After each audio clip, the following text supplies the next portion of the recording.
여러분 안녕하십니까? 작년 12월 4일 새벽 국회에서 계엄 해제 요구안이 통과된 직후 내란의 설계자로 지목된 노상원 전 정보사령관이 3단계 대응 방안을 수립했던 것으로 드러났습니다.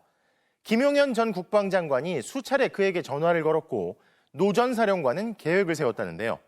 가장 먼저 탄핵부터 막기 위해 윤석열이 사과 기자회견을 하고 다음엔 국민의힘 탄핵 이탈표를 막은 뒤 마지막으로 김용현 전 장관을 사면하는 수순이었습니다. 그리고 놀랍게도 당시 정부 여당을 중심으로 이뤄진 여러 일들은 이 계획과 매우 흡사한 양상으로 흘러갔죠. 첫 소식 구승은 기자의 단독 보도입니다. 국회에서 비상계엄이 해제된 지난해 12월 4일 새벽, 김용현 당시 국방부 장관이 민간인이던 노상원 전 정보사령관에게 여러 차례 전화를 걸었습니다. 망했다. 애들 다 철수시켰다. 다 내 탓이라며 수습 방안을 세워 대응해 나가야겠다고 말했습니다. 이 이야기를 들은 노 전 사령관이 자신이 세웠다고 경찰에서 진술한 수습 방안은 3단계.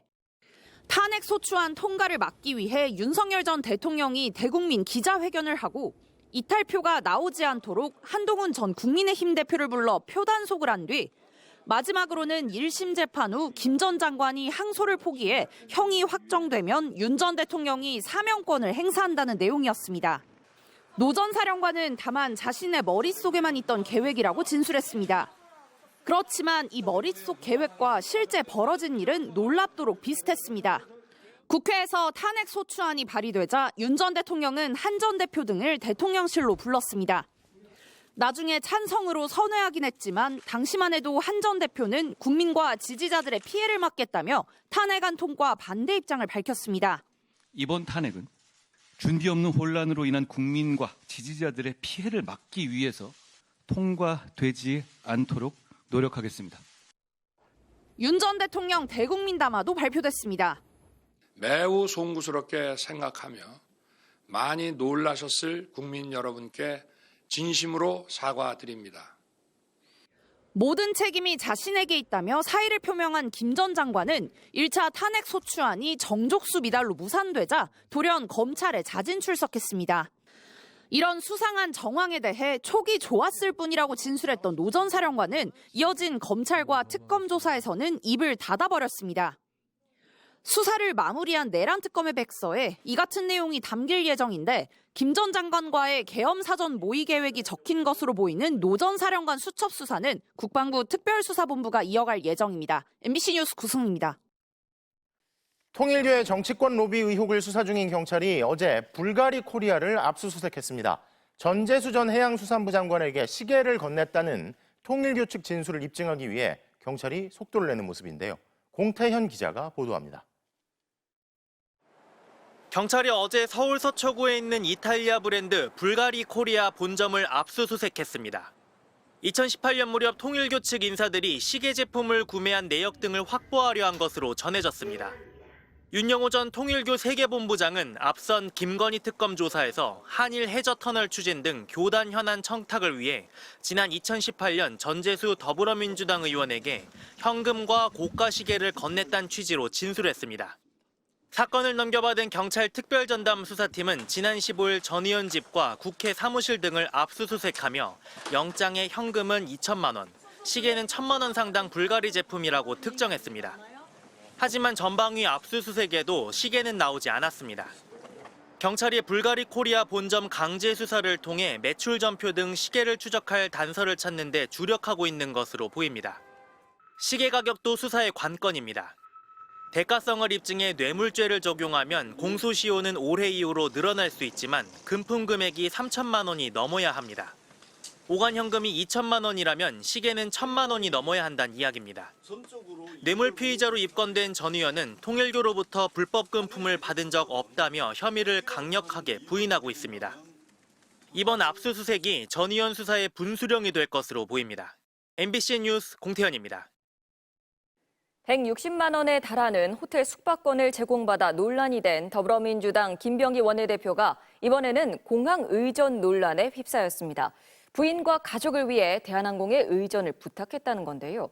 김 원내대표는 관계가 틀어진 과거 보좌진이 상황을 왜곡하고 있다고 주장했습니다. 장슬기 기자가 보도합니다. 지난 2023년 7월 더불어민주당 김병기 원내대표의 보좌진 A씨는 대한항공 관계자에게 항공권 사진 2장을 보냈습니다. 김 원내대표의 며느리와 손주 명의로 예약된 인천발 베트남 하노이행 프레스티지석 항공권입니다.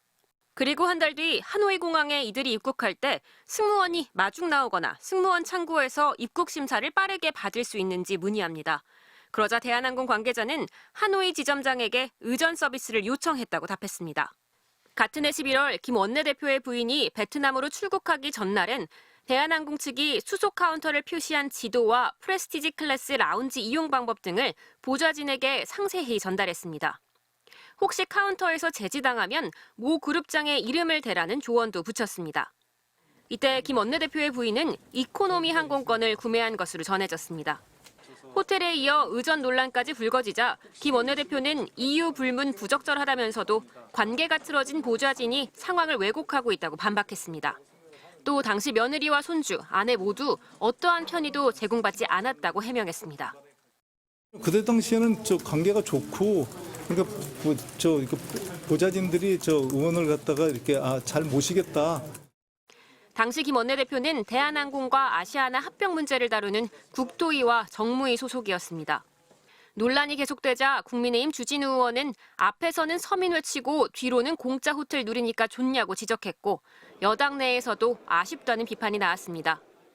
본인의 주의를 좀 충분히 다시 좀 돌보고 네, 국민들의 눈높이에 맞는 그런 원내대표로서의 기강을 스스로 좀 확립하셔야 할 때가 아닌가. 한 시민단체가 김 원내대표를 경찰에 고발하면서 청탁금지법 위반 논란은 이제 수사 영역으로 접어들게 됐습니다. MBC 뉴스 장식입니다. 이른바 주사이모 사건의 파장이 계속 이어지고 있는데요. 9년 전 차에서 수액을 맞은 장면으로 뒤늦게 논란이 된 방송인 전현무 씨가 다른 유명인들과 달리 의료 기록까지 공개하며 불법 행위가 전혀 없었다고 적극 해명에 나섰습니다. 송서영 기자입니다. 이른바 주사이모 파장은 방송인 전현무 씨로 번졌습니다. 전 씨가 차량을 타고 이동하면서 수액 주사를 맞은 2016년 예능 프로그램 장면이 온라인에 돌면서 불법 의료 시술을 받은 것 아니냐는 의혹이 제기된 겁니다. 전 씨 측은 어제 당시 의료 기록을 공개하며 해명에 나섰습니다. 2016년 1월 14일자 전 씨의 진료 기록부입니다. 기관지염, 후두염 등 진단명이 적혀 있고 처방약 목록도 나열돼 있습니다. 통상 환자에게 식사 대신 주사하는 수액 세느비트와 비타민C 주사인 유니시주 등이 처방돼 있습니다. 전 씨 측은 병원에서 정맥 주사를 맞다 의사의 허가를 얻어 차량 안에서 이어 맞은 거라고 주장했습니다. 또 수액 치료 폐기물은 병원에 반납했다며 불법 행위는 전혀 없었다고 했습니다. 박나래 씨로부터 촉발된 주사이모 논란은 커지고 있습니다. 박 씨에 이어 그룹 샤이니 멤버 키, 유튜버 입짧은 햇님 등은 의료인이 아닌 주사이모 이모 씨에게 진료받은 사실을 인정하고 출연 방송에서 하차했습니다. 다만 불법 의료 행위를 한 사람과 달리 받은 사람은 처벌 기준이 다릅니다. 불법인 줄 알고 돈을 내고 의료법 위반을 교사하지 않았더라면 받은 사람은 처벌받지 않습니다. 경찰은 전 씨를 둘러싼 불법 의료 행위 의혹과 관련해 입건 전 조사를 진행하고 있다고 밝혔습니다. MBC 뉴스 송서영입니다.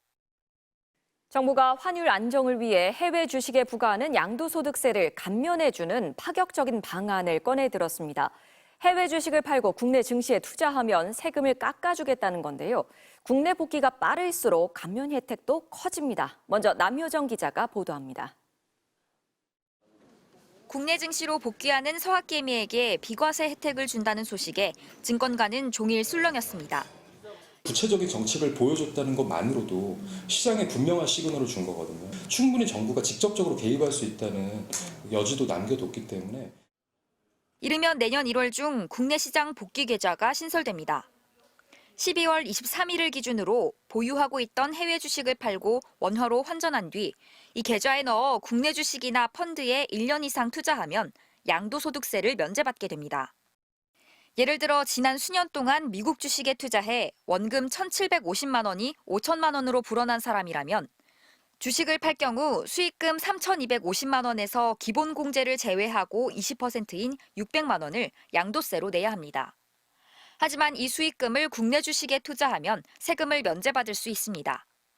빨리 팔고 빨리 국장에 복귀할수록 면세 혜택도 커집니다. 내년 1분기에 복귀하면 양도세 전액 감면, 2분기에는 80%, 3분기에는 50%를 감면받습니다. 올해 3분기 기준 개인 투자자들의 해외 주식 투자금은 1,611억 달러, 무려 200조 원에 달합니다. 정부는 이 중 10%만 국내로 돌아와도 달러 공급에 큰 효과를 볼 수 있을 것으로 기대하고 있습니다.